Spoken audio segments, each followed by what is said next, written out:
Hello, we are discussing about GATE 1992 ECE paper, and this question is related to analog circuits. Look at the diagram given and assume that one operational amplifier is ideal. Then find the current I which is flowing through 1 kilo ohm resistor. So if you assume, indicate this node is going to be treated as V0.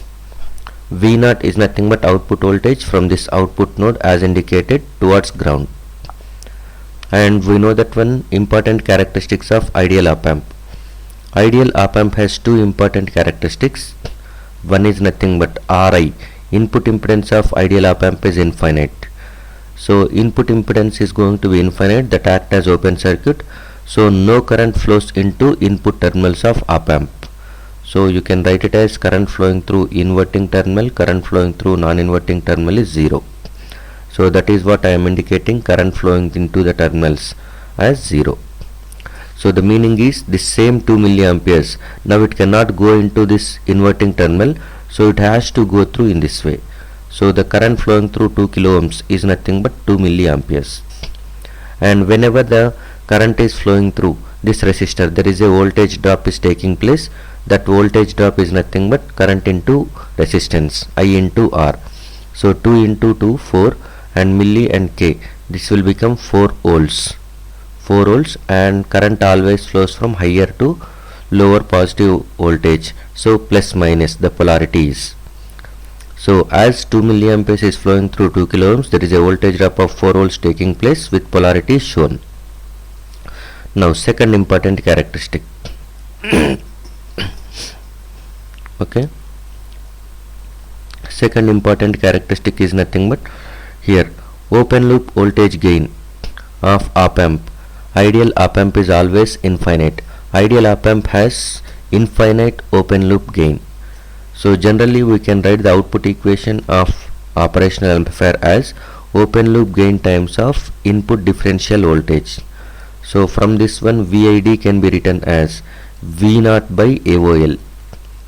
V0 by AOL is nothing but V0 by infinite for ideal op amp, so that will be 0. Since VID is going to be 0, that is the input differential voltage, that is the difference between voltage at non-inverting terminal and inverting terminal. So which makes V plus is equal to V minus. It is only valid for ideal op amp as well as practical op amp with infinite open loop gain. So this concept is going to be treated as virtual short. Okay, they are not shorted but they are virtually shorted.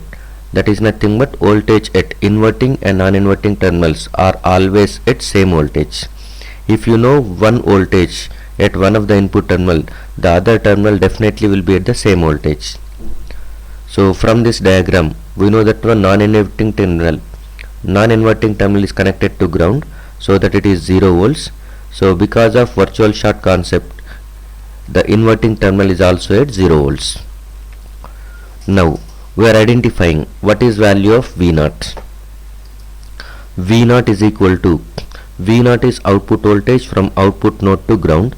So you can write in this way, first one V0, otherwise from this one V0 is nothing but plus to ground, this output node to ground. So you can go in this way also. So V0 is plus minus, but the voltage across this resistor is opposite way, 4 volts. So you can write it as V0 is equal to minus 4 volts. Okay, and current coming from this one is 2 milliamperes. Since it is minus 4 volts, current always flows from 0 to higher to lower positive voltage. If you are looking at this is minus 4 volts is dropping across this 2 kilo ohms, the meaning is nothing but current is coming in this direction. 2 milliamperes current is coming. Okay, this will become more positive, this will become less positive. So a 2 milliamperes is coming in this way, 2 milliamperes is coming in this way, and this is a current I flowing into this 1 kilo ohm. So apply KCL. Apply KCL at output node, that is nothing but at V0. According to KCL, all incoming currents are treated as positive, outgoing currents are treated as negative. And now for this node, all are going to be incoming currents only. So this you can write it as I plus 2 plus 2 is equal to 0. So I value is nothing but minus 4 milliamperes. So the current I flowing through 1 kilo ohm is nothing but minus 4 milliamperes. This is the right answer. Thank you.